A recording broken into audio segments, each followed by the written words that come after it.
कर्तव्य पथ पर ऐसे बढ़ो कि मिसाल बन जाओ। नाम ना भी हो जुबां पर लेकिन काम से पहचाने जाओ। दोस्तों, ये कहावत सुनने में भी अच्छी लग सकती है, लेकिन इस कहावत को फॉलो करने वाले लोग बहुत ही कम होते हैं।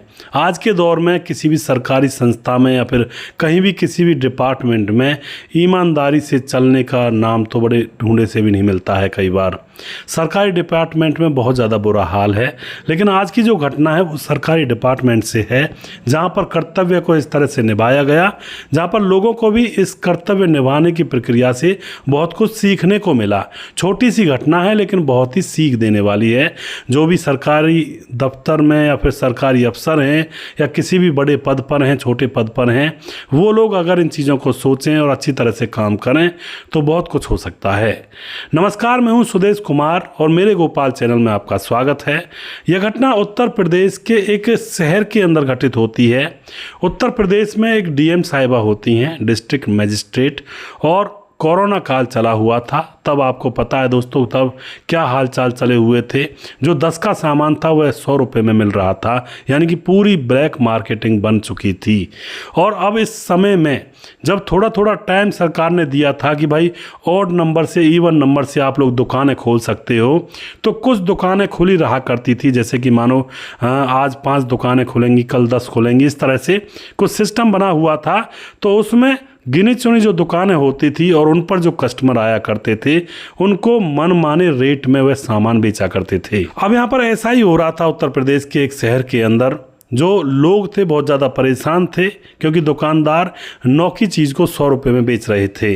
अब इस इलाके की डीएम साहिबा के पास यह खबर पहुंच जाती है कि मनमानी चल रही है, जबकि सरकार ने आदेश भी दिए थे कि कोई भी महंगा रेट नहीं लगाएगा, लेकिन दुकानदार एमआरपी से भी बहुत ज़्यादा हैवी रेट लगा रहे थे। कह रहे थे कि हमें सामान मिल नहीं रहा, बड़ी मुश्किल से मिल रहा है। अब तो उसके बाद जो डीएम साहिबा होती हैं वह प्लानिंग करती हैं कि भाई पहले कोई सबूत हो, उसके बाद तैयार हो जाती हैं छापा मारने के लिए। और वह अपने साथ एक आदमी को लेती हैं, उसने हेलमेट पहना हुआ था और हेलमेट के अंदर कैमरा छुपा हुआ लगा हुआ था। उसके बाद जो महिला होती है साधारण कपड़े पहनती है, जो डीएम महिला होती हैं, और साधारण कपड़े पहनकर अपने मुंह पर अपनी चुन्नी से ढाटा लगाया हुआ था। क्योंकि उस टाइम दोस्तों जब मुंह पर रुमाल वगैरह नहीं लगाते थे या फिर उस टाइम मास्क नहीं पहनते थे तो उनको दुकानों में अंदर नहीं घुसने दिया जाता था। तो यहाँ पर एक बहुत अच्छा मौका भी था। मुंह पर ढाटा लगाती है वह महिला, जो डीएम महिला होती हैं, और अपने साथ एक आदमी को लेकर पहुँच जाती हैं उस शहर के अंदर और बताई गई उन दुकानों पर। अब वहाँ जाकर एक दुकान पर पहुँचती हैं और वहाँ जाकर कोई सामान मांगने लगती हैं, और वहाँ पर सामान का रेट उससे दुगना था जो एमआरपी उसका होता है। अब जो महिला होती हैं वह कहती हैं कि आप इतना महंगा क्यों दे रहे हो? तो वह कहती है मैडम हमें मिलता ही बहुत महंगा है, हम क्या करें।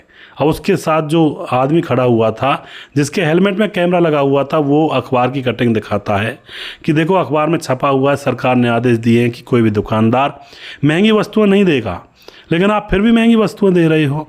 अब दुकानदार कहता है कि इस अखबार की गही बनाओ और इसको ठूस लो जहाँ ठूसना है, और मैं तो इतने का ही दूंगा क्योंकि मुझे भी महंगा मिल रहा है। अब इतनी गंदी बात जब कही गई थी, अब जो एसडीएम महिला होती है वो चुप लगा जाती है, सारी चीज़ें सुन रही होती है, नोट कर रही होती है, और कैमरे में ये सारी चीज़ें रिकॉर्ड हो रही होती हैं। उसके बाद जो मैडम होती है वह कहती है क्या आप सस्ता नहीं लगाओगे या फिर क्या, मतलब कैसे होगा? तो जो दुकानदार होता है गुस्से में आ जाता है, कहता है तुम जाते हो या नहीं जाते यहाँ से, और भी ग्राहक हैं उनको संभालने दो और निकलो यहाँ से, जाओ यहाँ से। उन दोनों को भगा दिया जाता है। उसके बाद वह दूसरे टारगेट का रुख करते हैं।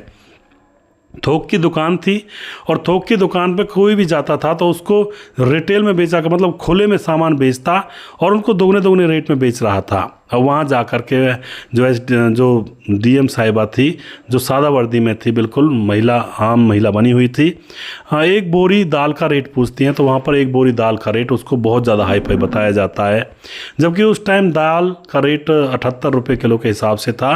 तो उसके बाद अब जो महिला होती है वह कहती है मुझे खुली चाहिए 2 किलो 5 किलो, क्या वो मिल जाएगी? और रेट क्या होगा इसका, तो रेट वहाँ पर भी वो है भी बताता है 125 और 120 रुपये के हिसाब से। अब तो यहाँ पर जो महिला कहती है, वह महिला डीएम जो होती है वो कहती है कि भाई ऐसा सरकार ने तो कह रखा है कि आप रेट में बेचो, पब्लिक को परेशान ना करें। और फिर से वह जो हेलमेट पहने हुए आदमी था डीएम के साथ, वह अपना जो अखबार की कटिंग होती है उसको दिखाता है कि देखिए सरकार ने कहा है, अखबार में भी छपा हुआ है। लेकिन दोस्तों वह दुकानदार भी यही कह देता है कि अखबार को मारो गोली, हमारे पास तो सामान की कमी है और हम लोगों को जैसे तैसे पूर्ति कर रहे हैं, आप जाओ यहाँ से।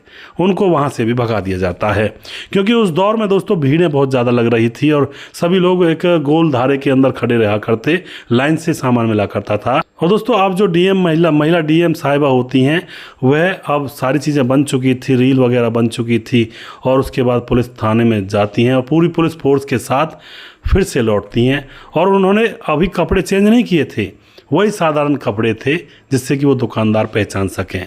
पहले उस दुकानदार के पास जाती है जिसमें पहले गई थी, और वहाँ पर वह एकदम चौंक जाता है और वहाँ जाकर बताया जाता है कि तुम लोगों को लूट रहे हो। वह हाथ जोड़ने लगता है, गिड़गिड़ाने लगता है, लेकिन दोस्तों उसकी दुकान को सील कर दिया जाता है। और उसके बाद अब दूसरी जगह पर पहुंचा जाता है कि तुम महंगे में सामान बेच रहे हो और तुम्हारे पास लाइसेंस तो है थोक विक्रेता का, खुले में तुम सामान बेचते हो और वो भी महंगा बेचते हो। वह कहता है कि हम ऐसा कुछ नहीं करते और हम नहीं बेचते ऐसा। वह समझ रहा था कि जो महिला है, साधारण महिला है, पुलिस को लेकर आई है, लेकिन वह समझ रहा था कि मैं झूठ बोल दूंगा तो इसके पास क्या सबूत है। लेकिन दोस्तों बाद में उसको बताया जाता है कि यह महिला है, यह डिस्ट्रिक्ट मजिस्ट्रेट है, सादा वर्दी में तुम्हारे पास आई थी और तुम्हारा हमारे पास वीडियो भी है। जब वीडियो दिखाया जाता है तो उस दुकानदार की सिट्टी पिट्टी गोल हो जाती है। उसके बाद दुकानदार ने यह भी कहा था कि हमारे पास लिमिटेड सामान होता है, बड़ी मुश्किल से मिलता है और जैसे तैसे पूर्ति करते हैं तो महंगा हो जाता है। लेकिन जब उसके गोदाम को चेक किया गया तो वहाँ पर बहुत सारा सामान भरा पड़ा था। अब वहाँ पर वह ब्लैकमेलिंग कर रहा था एक तरह से, मतलब 2 नंबर का काम कर रहा था और काला बाजारी कर रहा था एक तरह से।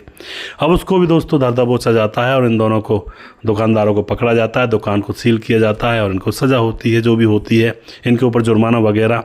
तो इस तरह से दोस्तों इस महिला डीएम ने अपना फ़र्ज़ निभाया। और मैं ये कहना चाहता हूँ भाई, मैं ये भी नहीं कहूँगा कि भाई इसने बहुत बड़ा कोई कारनामा कर दिया, ये इनका काम होता है बड़े अफसरों का और करना भी चाहिए, इनको अपनी ड्यूटी के प्रति वफादार रहना चाहिए।